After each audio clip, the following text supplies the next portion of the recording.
How did you even get to Swaziland? I mean, how do you go from the US to Swaziland? Most people don't even know where Swaziland is. Yeah, when I told my father I was moving to Swaziland, he thought I said Switzerland and told me how much he knew I loved going to Switzerland. I said, no, well, go south and go to like the smallest country in Africa, and that's where I'm going to be.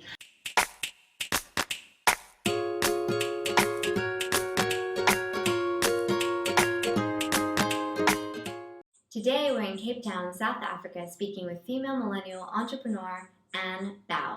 Where did your entrepreneur journey begin? Gosh, I mean, yes, you have your childhood stories of starting car wash businesses and whatnot, but to be honest, it didn't start until I came to Africa. I'd always kind of been in a corporate environment and was going on my very linear path and was happy on my linear path.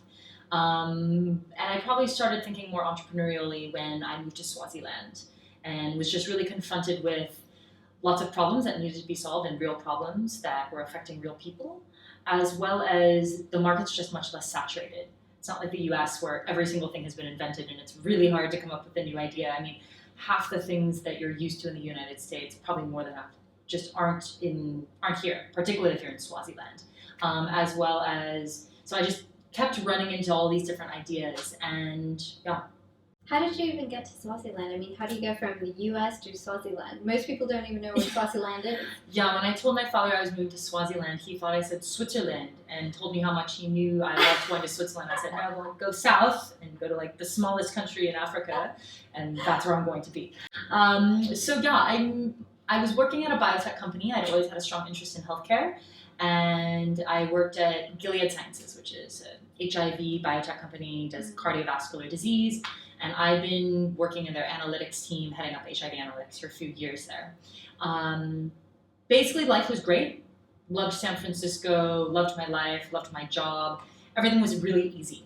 And I started to feel a bit complacent, like, okay, I could live here the rest of my life. And Did that scare you a little bit? Yeah, I mean, I just think... It's too easy. Yeah, it was just very predictable. Yeah. And like I said, I think I'd been on this very linear, did the things that were expected of me, went to the good school, took the right job, and was craving something more. And not to mention that I was really passionate about HIV.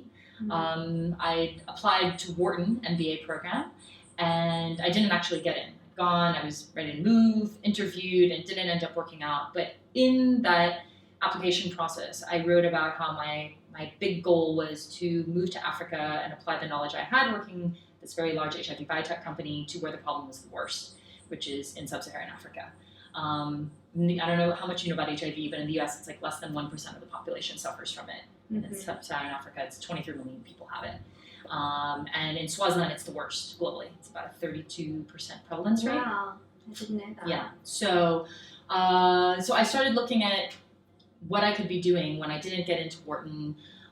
Why did that have to stop my dreams? Why could I not go to Africa and apply my knowledge and make an impact? Do it your own way. Yeah. And so on a whim, I'd had a friend who'd worked at the Clinton Health Access Initiative in India, who I remembered really enjoying her experience. And so I looked up what jobs they had available, and I applied to 3 jobs, one in Uganda, one in Swaziland, and one on their global team. And a week later, I had interviews for all 3 positions. So Amazing. It was this very kind of, didn't really expect anything. The universe was conspiring to give you what you wanted. I was prepared to basically move there and work for free and just use my savings to volunteer, and then ended up being able to get a job, which was That's amazing. Awesome. And it is weird how the universe conspires, because the drugs, Gilead makes, any HIV drug that a patient is on is a Gilead drug. One of the molecules will have to be a Gilead molecule.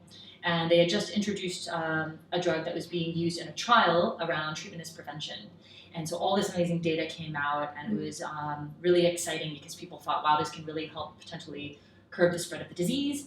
And Swaziland, because the prevalence was so high, was actually going to be implementing a government-led national initiative treatment as prevention program using the drug. That would be a really great fit. Very good fit. So I was here in this corporate private sector, understanding how we were going to launch into this new market, what this new data would mean, and then here was this government on the complete other side of the world that was going to actually use that data to put stuff into action, policy into action. Wow, that must have been really cool. Yeah, and so I was hired into that team.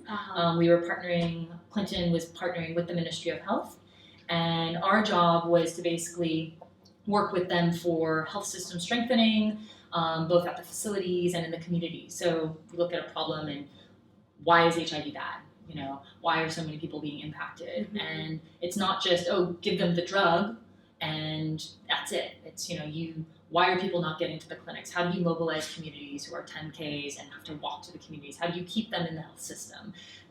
Tackling all of those problems and really working with people on the ground. Do they have enough food to take their medication? Do they have enough food? Do they have transport? Do they have the support systems? Then does the government have the information that they need to really manage the impact and understand that impact? So I was on the M&E team, really heading up operational reporting and then advising the ministry around their information management strategy. So it was amazing. It was a really, really. So how did you jump from that amazing initiative to then coming here and starting your own project, your own business? Yeah, I remember, gosh, it's so funny. It was a really big change. I mean, I think from the point that I interviewed to getting the job 2 weeks later to moving was a month. Wow. So sold everything, moved, worked there for a year, and it was hard. I was robbed aggressively twice.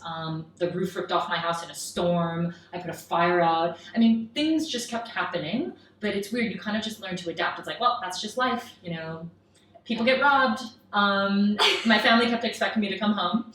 And I was thinking maybe I would go home, to be honest. Yeah. And then something switched. I know it maybe sounds a bit cliche, but in February of 2012, I'd known for a long time I wanted to climb Kilimanjaro when I was in the US, and I decided I'm going to go do this. I'm here living now.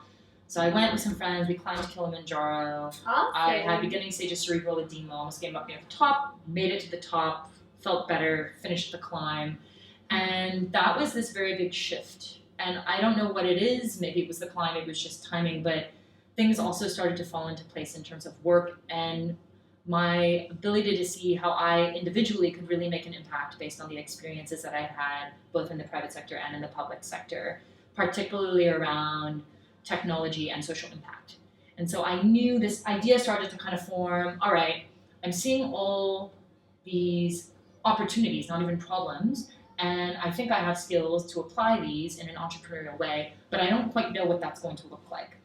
So I started. So this was the magic of Kilimanjaro. I don't know, maybe. I mean, I know it sounds a bit strange, but things really did flip after that.